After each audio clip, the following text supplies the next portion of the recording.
Hello, how are you doing? My name is Otto and welcome back to the channel.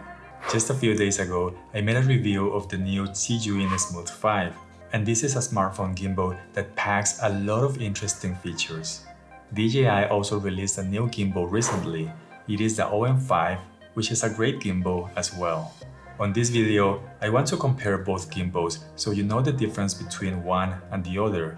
And I am going to say right from the start that these two are amazing gimbals, but they have different features. So my best advice when you're trying to find the perfect gimbal is to think about the features that will be useful for you. Right now, these are two of the most expensive smartphone gimbals in the market. The DJI OM5 retails at $159 and the Smooth 5 retails at $169. If you buy the OM5, it will come with a tripod, a pouch, a wrist strap, and a USB-C charging cable. The basic version of the Smooth 5 comes with a tripod and a USB-C charging cable. You can also buy the Smooth 5 combo package that will have the same items as the basic version and also a cool carrying case, a hand strap, a fill light, and a ZHIYUN VIP member card for 1 year. Both of these gimbals are lightweight, but the Smooth 5 is heavier with a weight of 560 grams and the tripod weighs 50 grams. The OM5 has a weight of 320 grams including the clamp and the tripod weighs 70 grams. Both gimbals can support pretty heavy phones, the Smooth 5 up to 300 grams and the OM5 up to 290 grams. I decided to test this with my Samsung S21 Plus using the case and this wide-angle lens with the clip, and this makes a total of 310 grams. The Smooth 5 was behaving just fine and the OM5 was not so happy about this test. I like the build quality on these two gimbals. DJI chose to make the OM5 with a modern and attractive look, with more round shapes, slimmer arms, and some silver details that I really like. And when you fold this gimbal, you can squeeze it inside your pockets without a problem. The Smooth 5 has a more classic design and it just looks elegant and professional. You can fold the arms of the gimbal like this, but the design remains almost the same, so this will not fit on your pocket, so it's not as portable as the OM5. They both fit really good on my hand. The OM5 has just about the right length where my hand will not cover the buttons or the joystick, and the handle has some soft rubber on this section. The Smooth 5 also has plenty of room for my hand, which will not cover the buttons or the joystick either. And there is also a huge rubber grip on the handle. The OM5 has a built-in extension rod. It extends an extra 21.5 centimeters and you can adjust the angle at the top just like this. So far, this is the only 3-axis gimbal that has this. It is great to use if you need some extra height, and it is especially useful for vloggers, for group shots, or to show more background when filming yourself. The OM5 has a limited range of tilt, and this will limit some kind of movements. Having a more traditional design on the Smooth 5 allows the gimbal to tilt up or down with a much greater range of movement. There is a big difference in battery life as well. The OM5 will run for about 7 hours, and the Smooth 5 can run for over 24 hours. The Smooth 5 can also be used as a power bank to charge your smartphone with a simple USB-C cable, and the OM5 cannot do this probably because of the smaller battery size. If you buy the combo package, the Smooth 5 will come with this fill light, which has a clever design. It is magnetic and you can turn it around and it works on landscape and portrait mode. This light is dimmable and I wasn't expecting this to be so bright. It comes with these 4 magnetic color filters, and if this light is not bright enough, you can buy an extra one and place it down here.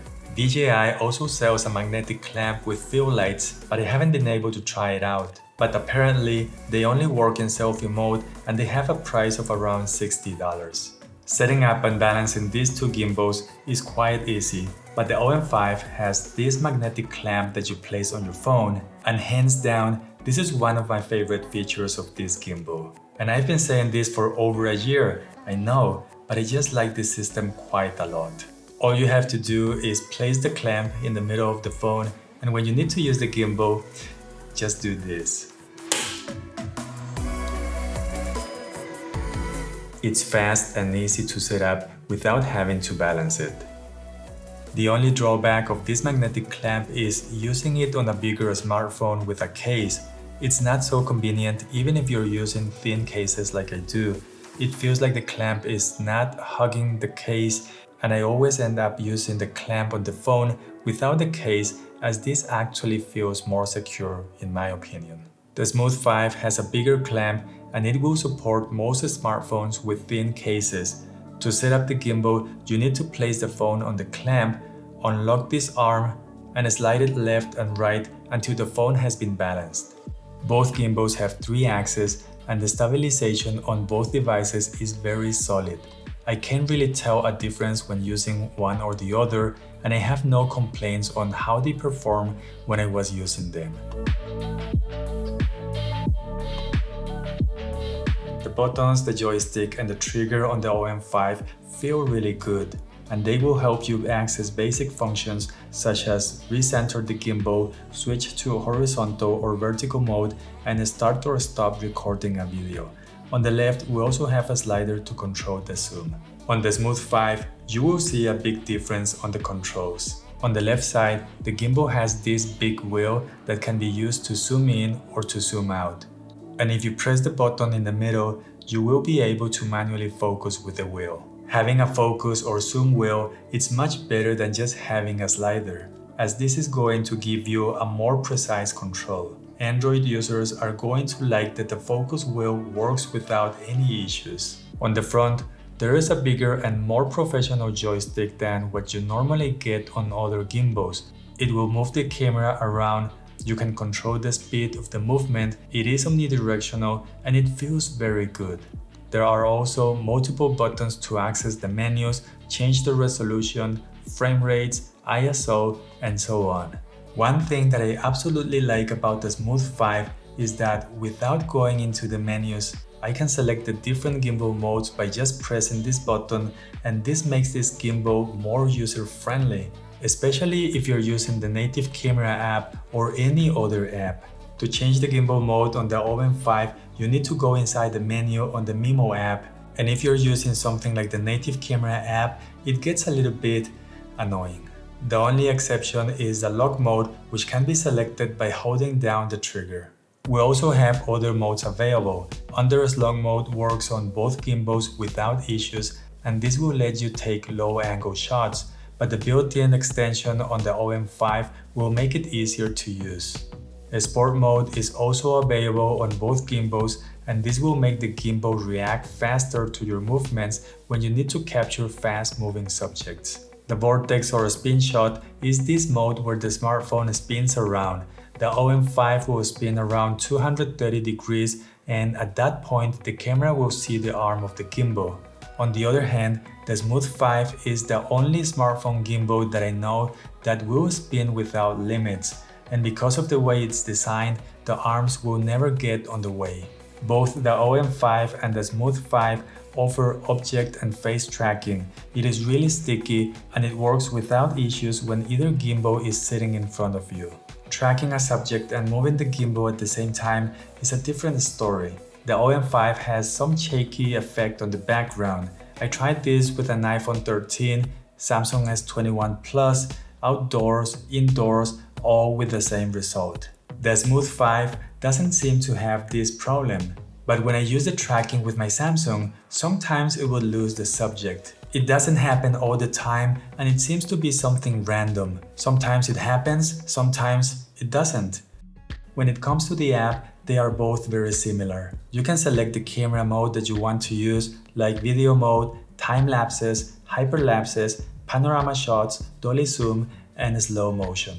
For video mode, if you have an iPhone, you will be able to use 24, 25, 30 or 60 frames per second, and you can also select manual mode where you can change the ISO and the shutter speed. With my Samsung S21 Plus on the Smooth 5, I can select 24 or 30 frames per second, but there is no manual mode, there is no slow motion, and I can't lock the focus and exposure. On the OM5, I can lock the focus and exposure, but I can only select 30 frames per second, and there is no manual mode and no slow motion as well. With all this information, the big question is, which gimbal do you think is the right one for you? Tell me all about it in the comments down below, and don't forget to give me a like. I hope you're having an amazing day, and I hope to see you in the next video. Bye.